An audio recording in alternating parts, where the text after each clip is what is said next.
بسم الله الرحمن الرحيم. الحمد لله رب العالمين، والصلاة والسلام على أشرف الأنبياء والمرسلين سيدنا محمد وعلى آله وأصحابه ومن تبعهم بإحسان إلى يوم الدين. أما بعد، فإن أصدق الحديث كلام الله، وخير الهدي هدي محمد صلى الله عليه وسلم، وشر الأمور محدثاتها، وكل محدثة بدعة، وكل بدعة ضلالة، وكل ضلالة في النار أعاذنا الله منها. يا أيها الذين آمنوا اتقوا الله حق تقاته ولا تموتن إلا وأنتم مسلمون. يا أيها الناس اتقوا ربكم الذي خلقكم من نفس واحدة وخلق منها زوجها وبث منهما رجالا كثيرا ونساء، واتقوا الله الذي تساءلون به والأرحام إن الله كان عليكم رقيبا. يا أيها الذين آمنوا اتقوا الله وقولوا قولا سديدا يصلح لكم أعمالكم ويغفر لكم ذنوبكم، ومن يطع الله ورسوله فقد فاز فوزا عظيما. أما بعد، السلام عليكم ورحمة الله وبركاته. السلام عليكم ورحمة الله وبركاته. Alhamdulillah. My brothers who are in the room, in the masjid with me, alhamdulillah, they are alive. May Allah subhanahu wa ta'ala grant you good life, and may Allah subhanahu wa ta'ala grant us all paradise. Say Ameen. Ameen. My brothers, and I'm sure we have some sisters probably somewhere in the masjid where we can't see them. First of all, after thanking Allah subhanahu wa ta'ala, I would like to apologize to you for the late arrival. The management of the masjid, Jazahumullah khairan, and all the brothers and the sisters who have organized this reminder and this meeting between us today in the masjid, to come to Masjid al-Rawdah and to meet my Muslim brothers and sisters in Milton Keynes. And we ask Allah subhanahu wa ta'ala, the same way that He gathered us in this masjid, that Allah subhanahu wa ta'ala brings us together in Al-Firdaus al-A'la. Say Ameen. My brothers and sisters in Islam, we have to be grateful to Allah subhanahu wa ta'ala. Allah subhanahu wa ta'ala has said in the Quran, وَإِن تَعُدُّوا نِعْمَةَ اللَّهِ لَا تُحْصُوهَا. وَإِن تَعُدُّوا نِعْمَةَ اللَّهِ لَا تُحْصُوهَا. If you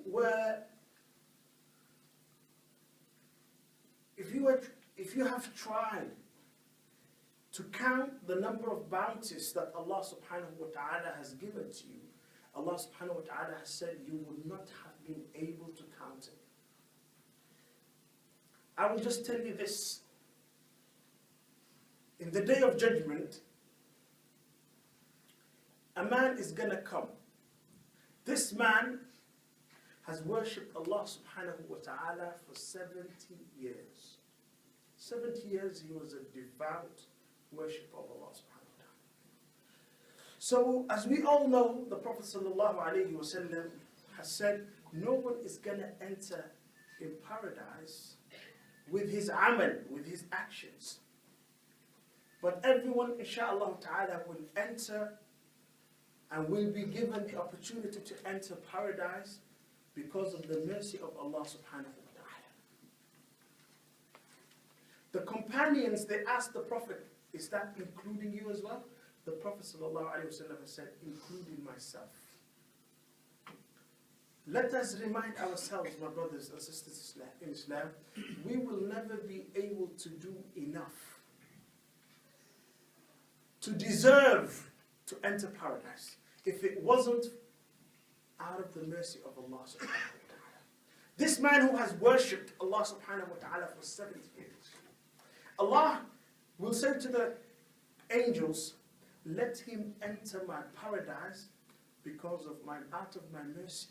So the man is going to hear that.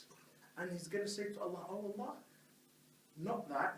I want to enter paradise because of what I have done before. Because I have been worshipping you for so long. And then Allah subhanahu wa ta'ala is going to say, okay, if that's what he has said, let us weigh up. What are they going to weigh up?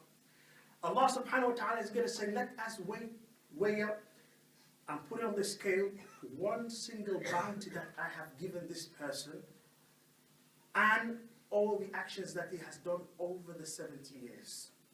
Allah is going to say the blessing of the eyesight for us to be able to see is a blessing from Allah subhanahu wa ta'ala. Allah is going to say to the angels, let us weigh up the 70 years of worship that this man has done and the bounty which I have given him, which is the eyesight, the ability to see. And then what will happen? The angels will weigh up which one is heavier. And then what will happen?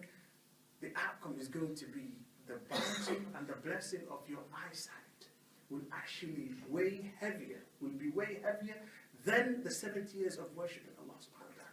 And then when that happens, Allah is going to say, okay, now his actions, his amal, all the actions he has done for that 70 years was not even worth just the blessing of the eyesight. So Allah is going to say to him now, what?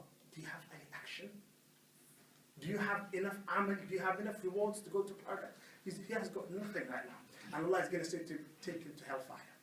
Because he has got nothing with him right now. All his actions for the 70 years was taken by what? By the eyesight. The ni'mah and the blessing of the eyesight. And then Allah is going to say to him, now let him go to hell. And then the man is going to apologize to Allah. And he will say, raise his hand and say, oh Allah, that was a mistake. Please let me enter paradise out of your mercy. And Allah subhanahu wa ta'ala is going to say to him, okay, I will let you enter my paradise because of my mercy. Why did I mention that? Because Allah subhanahu wa ta'ala, what did he say? وَإِن تَعُدُّوا نِعْمَةَ اللَّهِ لَا تُحْصُوهَا. You will not be able to count it. The biggest ni'mah that Allah gave us is the guidance that we have today. The guidance of knowing that we have one Allah that deserves to be worshipped. What does La ilaha illallah, what does it mean? It means that there is no deity, there is no Allah worthy of worship except Allah. A lot of Muslims today, if you say to them, what is the meaning of La ilaha illallah? A lot of them will say, La ilaha illallah means there is no God except Allah. And that's incorrect translation of La ilaha illallah. The ulama of Ahlul Sunnah wal Jama'ah, what did they say? La ilaha illallah means La ma'buda bihaqqin illallah. But the topic I would like to talk about is not this. The topic I would like to talk about today is regarding the importance of us, the importance of learning the deen of Allah. Let us ask ourselves, what is the purpose that we have been created for? Allah subhanahu wa ta'ala has said in the Quran, the verse that we all know, وَمَا خَلَقْتُ الْجِنَّ وَالْإِنسَ إِلَّا لِيَعْبُدُونَ. I have not created mankind and jinn except to worship me. But the question now is, how am I going to worship Allah? The ulama, they put a lot of emphasis when it comes to seeking knowledge.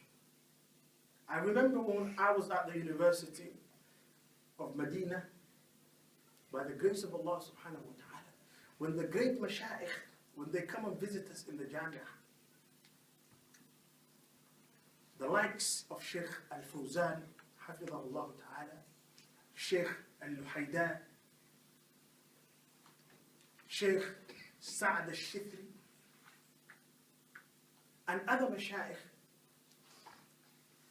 one of the things that they used to talk to us about most of the time when they come is about the importance of seeking knowledge. The knowledge of the deen.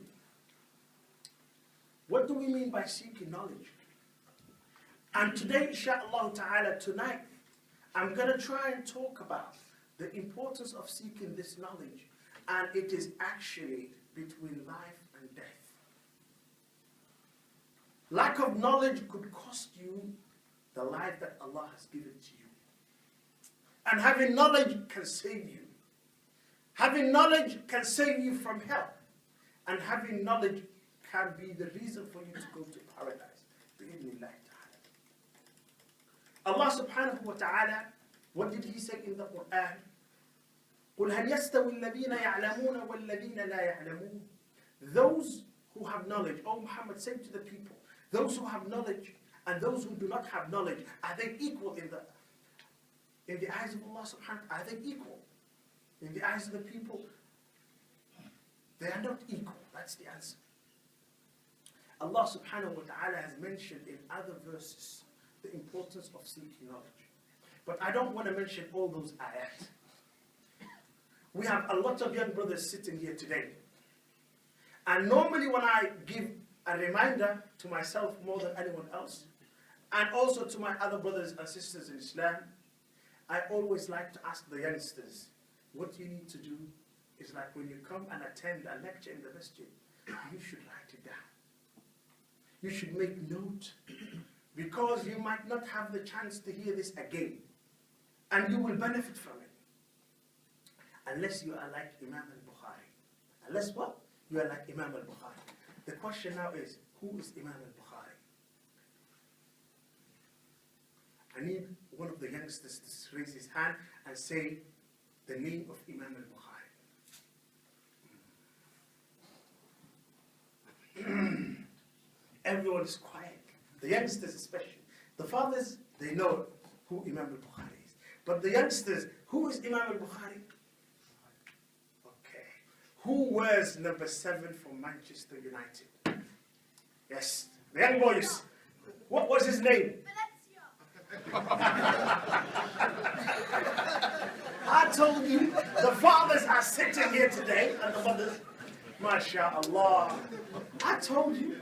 I said, let us ask our youngsters, who's Imam al-Bukhari? Nobody knows his name, okay? But, who is number 7 for, let's say, Real Madrid? MashaAllah, you see? This is the difference, my brothers and sisters. These youngsters, they could have memorized the names of the great companions, the names of the great, mashallah, predecessors. They would have been able to memorize it. But have they been given the chance to do that? That's the question. So whenever we come to a reminder in the masjid, I would like to advise the parents, when you are bringing the children to the masjid, please help them to learn. How? One of the things you can do for them is like when they're coming to the masjid, ask them to bring a book and a pen or a pencil with them, so they can take notes. This is going to be a good practice for them. Why did I say, are you the likes of Imam al-Bukhari? Imam al-Bukhari, Allah subhanahu wa ta'ala has blessed him with a great memory. So he used to come to the study circle like this. The mashayikh of hadith, the ulama of hadith, the great scholars, the sheikhs or the teachers of Imam al-Bukhari, when he comes to the study circle, he would sit with the students. But Imam al-Bukhari, the rest of the students used to write. But Imam al-Bukhari did not used to write. He would just sit there. And his fellow students, one day, they used to wonder all the time. They would say, why is this young boy coming to the study circle every afternoon or every day, and he never writes anything? He's wasting his time. Because the rest of the students are writing everything that the sheikh says. And then one day they said to Imam al-Bukhari, why are you wasting your time? Every day you come, but you never write. He kind of like ignored them. Just said, doesn't matter. Then they asked him again, why do you come to the study circle and you never write? They kept asking him these questions, and they began to take the mick out of him, saying like, what's wrong with you, man? You just come to the study circle, you never write anything, you're just wasting your time, you should just go and do something else. And then he said to them one day, is that the case? Is that what you think? Let us see if that's the case. He said to them, read the hadith. He asked them, okay, read the hadith that the sheikh has written, that the sheikh has said, and you have written about it, read it to me. Or they have asked him, he said to them, ask me any question. They asked him the question about the hadith, and then he said it to them from the beginning to the end, everything, off by heart. And then they were amazed. They said, Subhan, you have memorized all those days, all the hadith? He said, yes. And then what did they say? We began to check our writings, and we compared our writings to the memory of Imam al-Bukhari. We used to ask him if we missed anything, Imam al-Bukhari would correct us. And let me tell you, my brothers and sisters, as parents, some of our children, they have great memory. But the question is, we do not help them to exercise that. We do not help them to develop their memory. So, inshallah ta'ala, let us help our children to learn, inshallah ta'ala. And also, I would like to advise the management of the masjid, if they could have pens and kind of like papers in hand always when there is a lecture, and give the youngsters, inshallah ta'ala, to take that and to give it to them, and inshallah ta'ala, so they can write.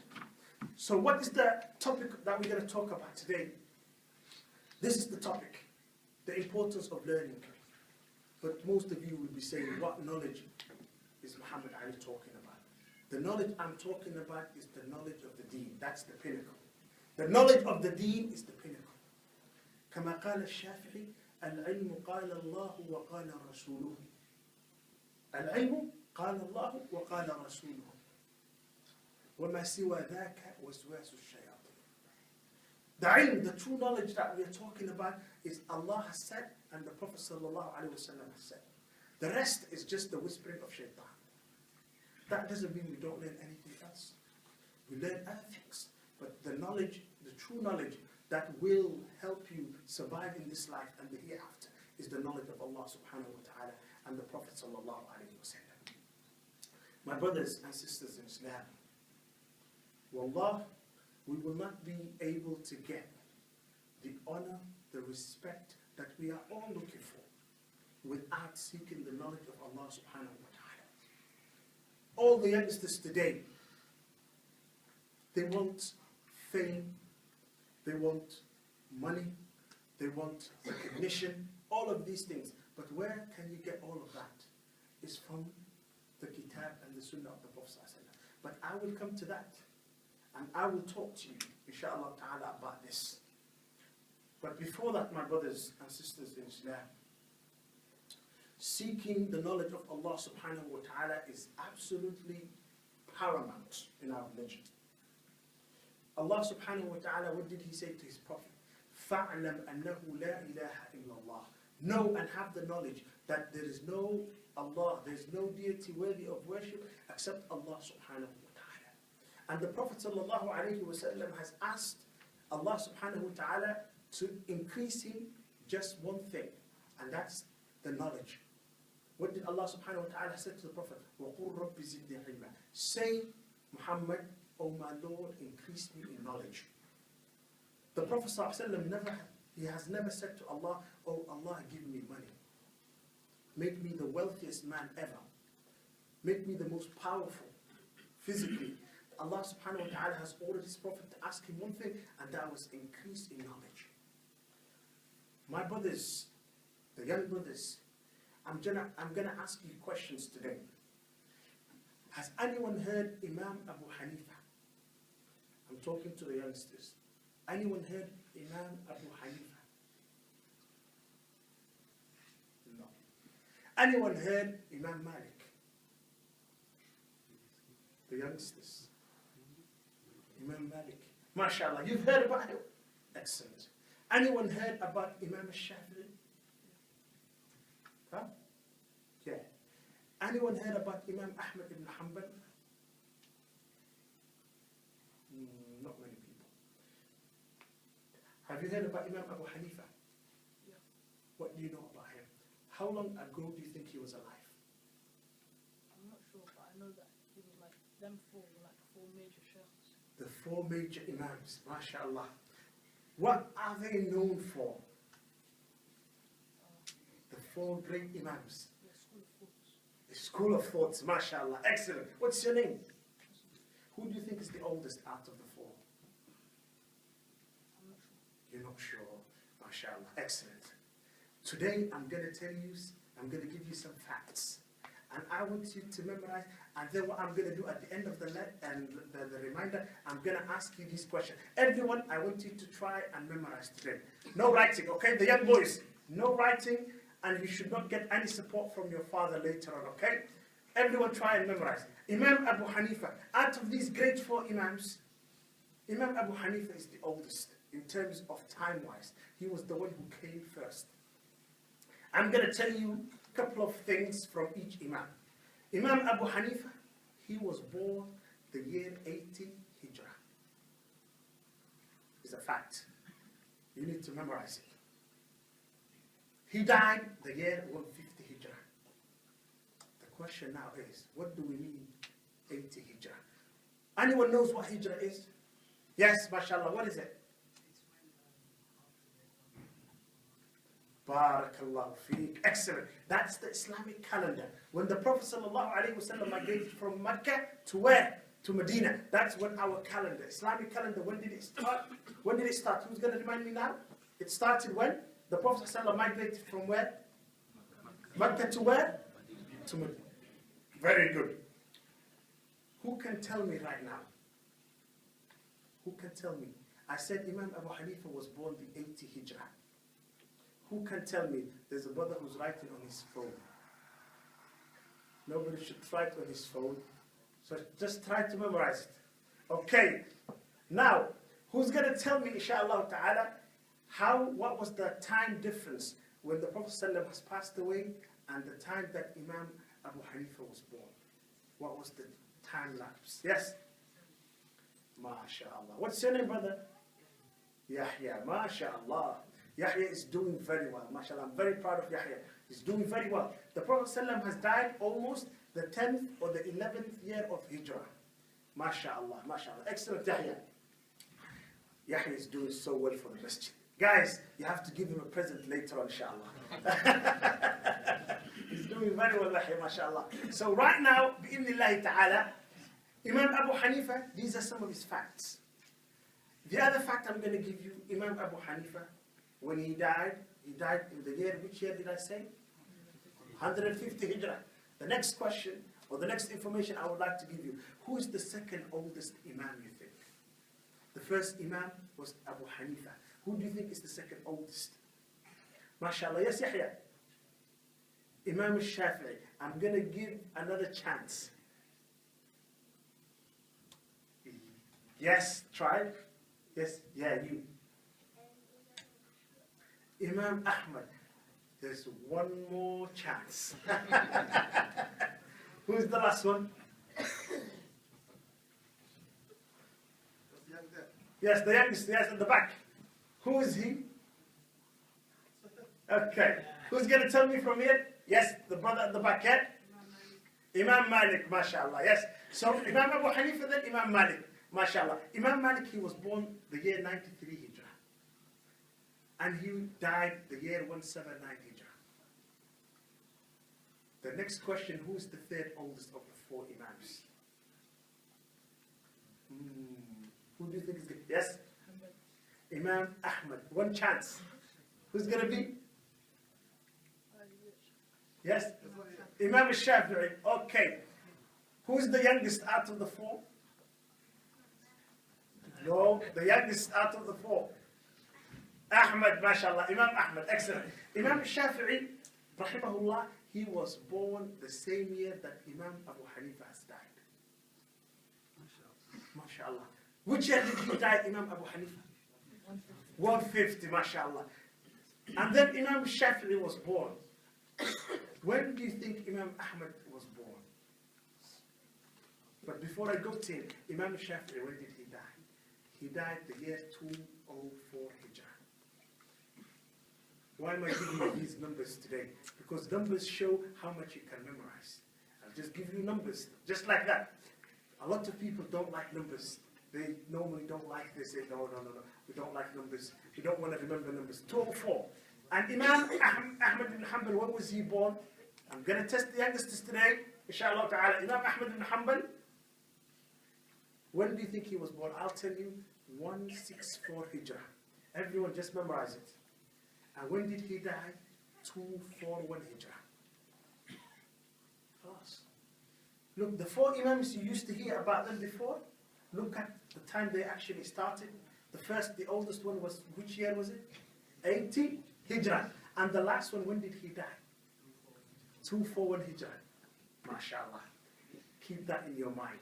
At the end of this, inshallah ta'ala, the reminder, I will ask you these questions and you have to tell me. And the one that actually gets the most right answers from the youngsters, I will ask the masjid to give that person a prize. Is everyone up for that? MashaAllah. Excellent. The youngsters right now, they will pay attention, inshallah. Everyone pay attention if you need a nice prize today. So inshallah ta'ala, that's what we're going to do. My brothers and sisters in Islam, there was a reason why I mentioned these people, their names. Imam Ahmad, Imam Abu Hanifa, Imam Malik, Imam Shafi'i, you hear about them a lot. But when did they die? Long, long time ago. Your grandfather, when did he die? Some of you, your grandfather has passed away. How long ago, do you think? Maybe before 10 years, 15 years. Have you ever seen anybody talking about your grandfather's name? Do you talk about your grandfather's name? Do you say, my grandfather died that time, my grandfather such and such? We don't talk about our grandfathers, but we talk about Imam Shafi'i, Imam Abu. Why do we talk about them? What made them so important? Why do you think they're very important? Because of the knowledge that Allah subhanahu wa ta'ala has given to them. Brothers, young brothers and sisters, do you want to leave a legacy behind? Do you want to leave something that people will talk about for the rest of their lives until the day of judgment? The best thing that you can leave behind, the best legacy that you can leave behind is knowledge, the people that you teach. The Prophet sallallahu alaihi wasallam, what did he say? إِذَا مَاتَ الْإِنسَانُ إِنْقَطَعَ عَمَلُهُ إِلَّا مِنْ ثَلَاثٍ. When the person dies, what will happen? When the person dies, his actions come to an end, except for 3 things. One of the things that is left behind is that ilm, education, the knowledge that Allah subhanahu wa ta'ala has given to him, and then he taught others about it. So it's very, very important. But in today's lecture, because we have a lot of fathers here, I want to talk about 2 fathers. One of them, Allah has mentioned him in the Quran. The other one is not mentioned in the Quran, but he has left a great advice for his son. The first one that Allah subhanahu wa ta'ala has mentioned in the Quran as a father is the man who is known as Luqman. The man who's known as what? Luqman. Luqman, he was a father, but he was a wise man. Luqman, the great ulama, they say, what was he? They did not actually agree what he was. Was he a prophet or was he just a righteous man? Luqman, when was he alive? He was alive before the time of the prophet. He was alive at the time that Prophet Dawood alayhi salam was alive. But Allah subhanahu wa ta'ala has given Luqman wisdom. And he has given his son a lot of important advices. And among the advices that he has given, and this is for every father who's sitting here. Why am I mixing up the lecture? Because we have fathers and we also have children. So as a father, you need to help your child to learn. You need to help your child to learn and be a good example for him. Imam or Luqman alayhi salam, what did he say? Ya bunayya la tushrik billah inna ash-shirka la dhulmun adhim. He said to his son, this is the first advice he gave him. He said to him, my son, do not associate any partners with Allah subhanahu wa ta'ala. Why? Because shirk is the worst and it's the biggest sin that you can commit. It is a great transgression against Allah subhanahu wa ta'ala. And he gave his son a lot of other beautiful advices. But the advice I would like to tell you a lot more today. Because Luqman alayhi salam, I will come to him another time, inshallah, a bit more. But the other father, his name is Abu Ishaq al-Biri. Abu Ishaq al-Biri. Abu Ishaq, he has left a poem behind. But this poem, he has given advice to his son. The advice he gave him was very important and was so beautiful. He began like this. He said to his son, Aba Bakr, da'awtuka law ajabta. Oh my son Abu Bakr, I'm calling you. If you were to listen to me, young brothers and young sisters, I want you to listen to your father. Today, who's your father today? Abu Ishaq al-Bihi. Our father, all of us today, our father is Abu Ishaq al-Bihi. Look at the advice he's given to all of us. He said to his son, Aba Bakr, da'awtuka law ajabta. Oh Abu Bakr, I'm calling you towards something. If you were to listen, what will happen? إِلَى مَا فِيهِ حَظُّكَ لَوْ عَقَلْتَ. You will benefit a lot from this if you were to think about it and if you were to ponder upon and you take heed from this. He said to him, I'm calling you to watch football? No. What is he calling him to? He said to him, إِلَى عِلْمٍ تَكُونُ بِهِ إِمَامًا.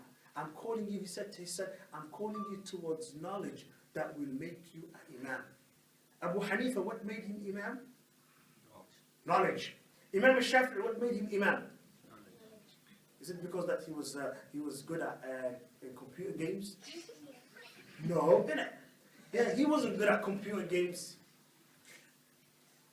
But what was he good at? He was good at knowledge. Imam Ahmad ibn Hanbal, Imam Malik, all of them. Wallahi, I cannot talk about them. If I begin talking about one of them, the whole lecture will be about them. But inshallah about him, but I will not be able to talk about him. So what did he say? I'm calling you towards knowledge that is going to make you like a big imam. مُطَاعًا إِن نَهَيْتَ وَإِنْ أَمَرْتَ. You know when you have knowledge, as a youngster right now, when Allah subhanahu wa ta'ala gives you knowledge and you work hard towards the knowledge of the deen, what will happen? مُطَاعًا إِن نَهَيْتَ وَإِنْ أَمَرْتَ. Every one of us today, we like people to listen to us. We like to say to the people, do this, we like them to do it. If we ask people, if we demand people to do things, we would like them to do it. If we say to them, don't do this, we would like them not to do it. Do you want to have that type of power? The only way you can get that type of power so easily is if you become knowledgeable in the deen. So what did he say to his son? مُطَاعًا إِن نَهَيْتَ وَإِنْ أَمَرْتَ. This knowledge, if you seek this knowledge and you become a knowledgeable one, what will happen is you will become someone that people look up to, someone that people take orders from, commands, everything. And then he went on to give him extra advices. And among the advices he said to him, the knowledge that Allah subhanahu wa ta'ala, the knowledge of Allah and His Prophet sallallahu alayhi wa sallam, what else will it do for you? This is what it will do for you. He said to him, the other thing that it will do for him, the knowledge is like a sword. Okay? It's like a sword. And when Allah subhanahu wa ta'ala gives you this knowledge, this sword, you will be able to take care of everyone else that tries to bother you. How? If you become knowledgeable, people will be fearful of you. Why are people like scared of the ulama? Why do people respect the ulama? Because the alim, he has so much knowledge that if you say something about him, if you do something wrong in front of him, he might talk about you. He might say, sometimes we hear Sheikh such and such has said something about this person. People will not even say salam to him. I don't want to say salam to him. Why? Because the alim has talked about him. He's done something wrong. So the ulama are so powerful. Allah subhanahu wa ta'ala gave a lot of power because they have knowledge. So what did he say? This knowledge I'm advising you to is so light. وَكَنْزٌ لَا تَخَافُ عَلَيْهِ لِصًّا خَفِيفُ الْحَمْلِ يُوجَدُ حَيْثُ كُنْتَ. He said to him, the knowledge I'm talking about is so light, you can carry it, and it can be with you anywhere. And no, you will not be fearful of a thief to come and steal it from you. Look at the difference between wealth and knowledge. When you have knowledge, nobody can steal it from you. But if you have what? If you have money, anyone can come and steal it from you. The other thing is, it's easy to carry the knowledge. Why? Because the knowledge is in your heart. When you learn something, it stays in your heart. You memorize. Someone who has memorized the Quran, can anyone detect that he has memorized the Quran? Nobody knows. Except Allah subhanahu wa ta'ala and the people that he told, or the people that heard him read the Quran. Let us see the difference. When you have a lot of knowledge, these days, you know, when you are traveling around the world, people are afraid of taking money with them. Why? Because when you're going through the airport and scanner, when you go through, you know, the luggage that you have, if you have a lot of money, the security will be saying to you, where did you get this money from? You will be stuck at the airport.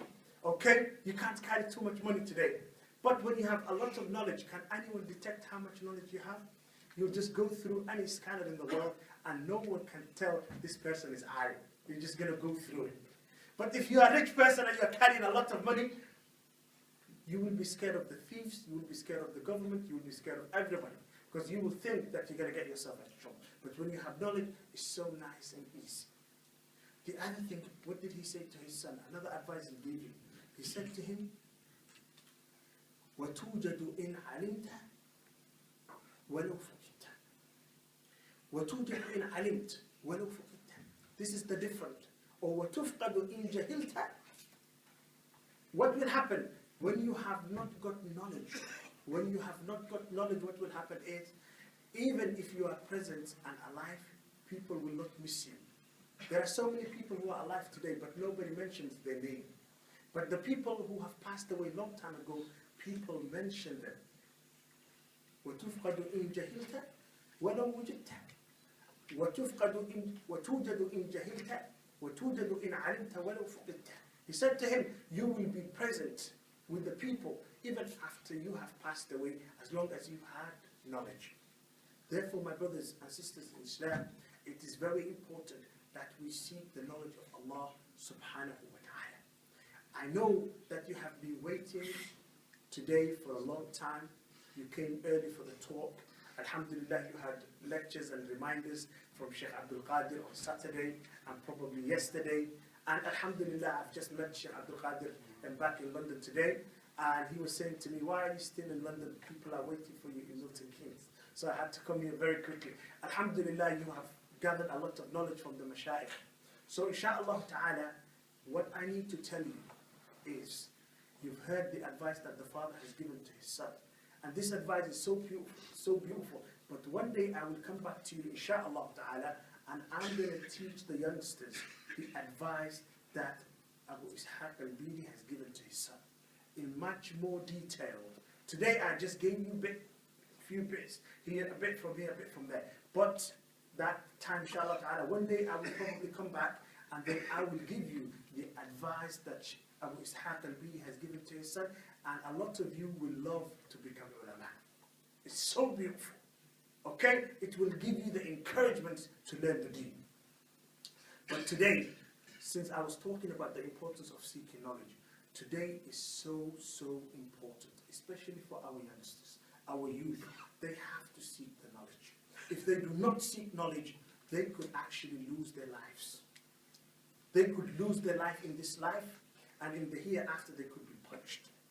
Lack of knowledge, as I said, could cost you your own life. I will give you an example. If someone hasn't got knowledge, and he asks someone that hasn't got knowledge, that could cost him his life. Some of the companions, they traveled. They went to one of the battles, and as they were coming back, one of them, in the night, he slept, and he needed to have a shower. He needed to have what? A shower in the morning when he woke up, before he prays Salatul Fajr. But he had head injury. He had what? An injury to his head. It was cold night in the desert. So when he woke up for Fajr, he found out that he has to have a bath or a shower because of the janaba, impurity. So he asked some of the companions who were with him, and he said to them, what do I need to do now? What shall I do? Do I have to take a shower? You can see I'm injured. I've got injury to my head. What do you think I should do? They advised him to have shower. And then what happened? He actually had a shower. And the cold water went into his head. And then what has happened? Immediately he has died. He didn't have the knowledge. He didn't know what to do. and he asked someone that doesn't know. And then what has happened? He died. The companions, when they came back to Medina, they told the Prophet about what has happened. The Prophet got very upset. He got very upset. قَتَلُوهُ. The Prophet, what did he say? قَتَلُوهُ قَاتَلَهُمُ اللَّهُ. He said, they have actually killed him. May Allah kill him. That's what he said. He was upset with them. Why? Because the person who did not have the knowledge asked someone who doesn't have the knowledge, and then they advised him. And then when they advised him, he did the wrong thing. And they gave him the wrong advice. Today, my younger brothers and sisters who are here, there are so many people who are spreading the wrong knowledge. So many people who are spreading the wrong knowledge. But how can you tell from the right from the wrong? The only way you can tell is by seeking and learning the deen yourself. It is very, very important. Nowadays, we know what is going on around the world. We have so many problems. And a lot of our youngsters, our youth, they're going through difficulties. People are telling them things that are not correct. And this may cause them their own lives. And bring a lot of bad things to them. To themselves and to their families and to their communities and to the wider Muslim. Why? Because they have not learned the deen themselves when they were young, and they are taking the deen from the wrong sources. So it is very, very important.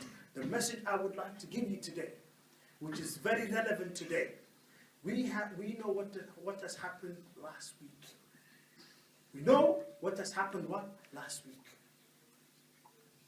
And we know what happens around the world. We know that some young people, what do they do? What they do is they actually do things that are very un-Islamic. Somebody tells them to do it and they do it. Someone might say to a youngster, I'm going to give you a ticket to paradise. One-way ticket to paradise. Brother, do you want to go to paradise? Yes, I want to go to paradise. That person is going to say to you, I'm going to give you one-way ticket to paradise. What do I need to do? Where am I going to buy that ticket from? And he will say to you, it's easy. You don't have to pay even too much. It's so cheap. What am I going to do?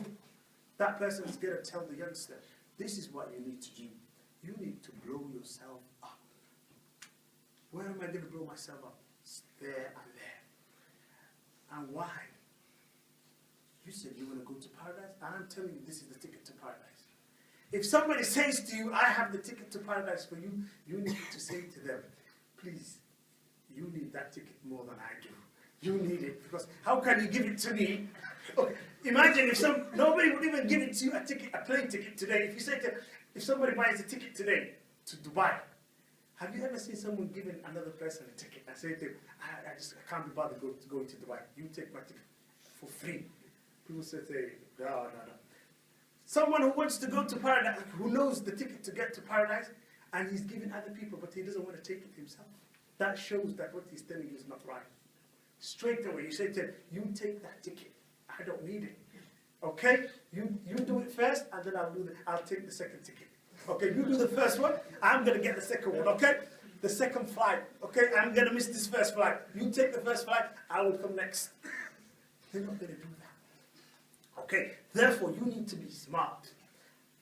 But how are you going to be smart? By learning your deen. By what? Learning your deen.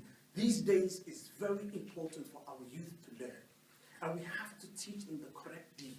If our youth learn the wrong deen, what will happen is exactly what has happened a few days ago. Where a youngster what? Causes so much problems for himself and also to the rest of the Muslims, and he causes so much pain and a lot of bad things to the wider community. So because of that, we don't want a bad name for Islam. We do not want to give Islam a bad image. The only way we can do that is not learning our deen. Therefore, my brothers and sisters in Islam, it is very, very important that we learn the deen of Islam, inshaAllah ta'ala. Because of the time today, and the lateness of the lecture, and when I started the lecture, because I came late, I don't want to keep you here too long.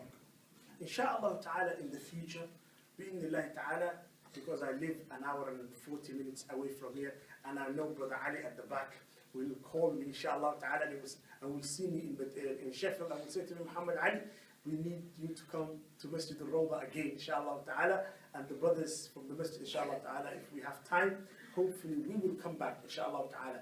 I don't want to take a lot of your time, but the message I would like to deliver today is, my younger brothers and sisters in Islam, you need to learn your deen.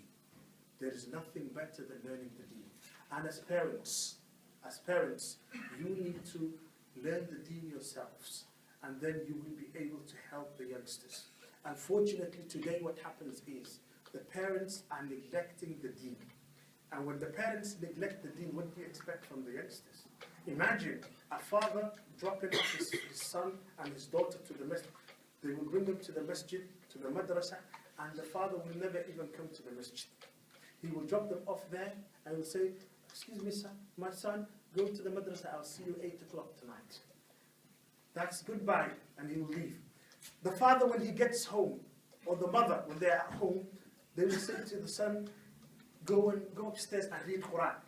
But the son will never see the father read the Quran. So how do you expect your child to read the Quran when you never read the Quran yourself? The father sometimes might say, go and pray the salah, when he doesn't pray himself. He'll say to his son, it's Maghrib time, go and pray upstairs, go. And then he's watching the TV, politics. Okay? See, the news is on. He's going to say to him, go upstairs and you pray salah. That's the good father. He remembers the salah. But he doesn't pray himself. He will say to his son, if he does anything wrong, why are you doing this? But the father himself is doing the same thing. Okay? He's going to say to his son, why is he smoking a cigarette? And the father is he's actually smoking a cigarette. That is a problem. So my brothers and sisters in Islam, the mother is saying to her daughter, put on your hijab. But the mother is going out of the house without hijab. How is that going to work, my brothers? As Muslims, we need to practice the deen ourselves. As fathers, as mothers, we need to practice it. And inshallah ta'ala, our children will practice the deen as well. We have to be a good example to our children, inshallah ta'ala, because we have parents here. That's why I would like to give them this advice. It's very, very important. The Salaf al-Salih, they used to set the great example. They used to set great example to their children. And that was the best thing that they used to do for their children. If we do not set a great example for our children, what will happen is our children will not be able to have the opportunity to learn the deen. Okay, the children will ask themselves, why is my father telling me to do these things and he doesn't do it himself? The children, they have brains, they're thinking. If you don't read Quran, as I said, in the house, you never read Quran. You only read Quran if you are very good during the month of Ramadan. The rest of the year, you take holiday from the Quran. You say, inshallah ta'ala, some of us, we have musahif in the house, but the mushaf is actually full of dust. On top of the mushaf is absolutely full of dust. Because this mushaf has not been removed from the cupboard since last Ramadan. So this Ramadan, inshallah ta'ala, when Ramadan comes, the people will open their cupboards and then they will take out the mushaf. The mushaf is full of dust. How do we expect our children to memorize the Quran when we do not respect the Quran ourselves? So as a father, you need to take the lead and say, I want to do and learn this, I want to learn this deen, therefore my children will be able to learn the deen. Wallah, the more we respect the deen, the more our children will respect the deen. So it is very, very important as fathers, inshallah ta'ala, and mothers to respect the deen and learn the deen ourselves. And inshallah ta'ala, our children will have the courage and the enthusiasm to learn the deen of Islam bi'idhnillahi ta'ala. Therefore, my brothers and sisters in Islam, as a father and as a mother, Luqman alayhi salam, he asked his son, he advised his son to pray the to avoid the big sin, which is the sin of shirk. The other thing he said to his son is, Ya bunayya innaha in taku mithqal habba. He wanted to show his son the power of Allah, the knowledge of Allah. He said to his son, Innaha in taku mithqal habba min khardali. He said, if something which is so small, it's just like a mustard seed, and if it was inside a rock, or anywhere on this planet, Allah knows about it. We need to teach our children to fear Allah subhanahu wa ta'ala and not to fear us. Why did he give him that advice? He wanted to say to his son, do not fear me, fear Allah, because Allah knows everything. But our children today, they fear us, but they don't fear Allah.